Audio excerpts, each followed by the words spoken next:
The city of Indianapolis is one step closer to building a low-barrier homeless shelter east of downtown. Just hours ago, the City-County Council voted to approve funding for the shelter's construction. Our Marion County reporter Lauren Kostick was at tonight's meeting and shares the next steps for this multi-million-dollar project.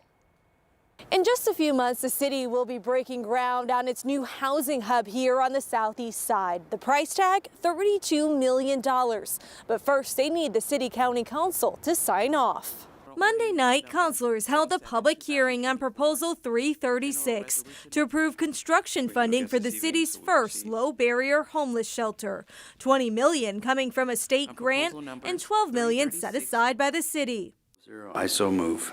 However, no one showed up to speak, allowing the council to ultimately give the proposal the green light. Motion carries 22-0. The 63,000 square foot facility will go on the corner of Georgia and Shelby Street, just north of Fountain Square. The goal is to be a one-stop shop for those experiencing homelessness, offering supportive services while also giving them a place to stay.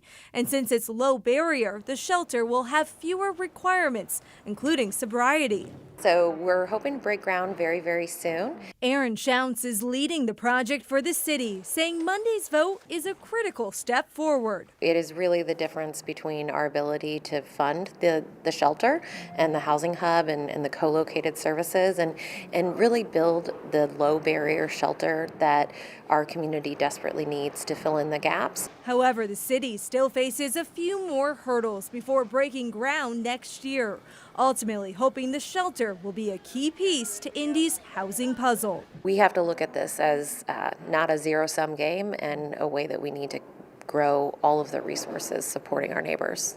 Now, construction is expected to be completed at the end of 2026 and open in early 2027. The city says they know how much it will cost to build this facility, but it's still not clear how much it will cost to operate it. In Indianapolis, Lauren Kostick, 13 News. All right, thanks, Lauren. This project comes as shelters like Wheeler Mission are operating at or above capacity. Also, the city's most recent census shows 1,700 people are experiencing homelessness here in Indy, and that is slightly up compared to the year before. Well, city leaders in Westfield tonight talked with the community about plans for a new development called Grand Universe. It's described as a destination for learning, recreation, and leisure.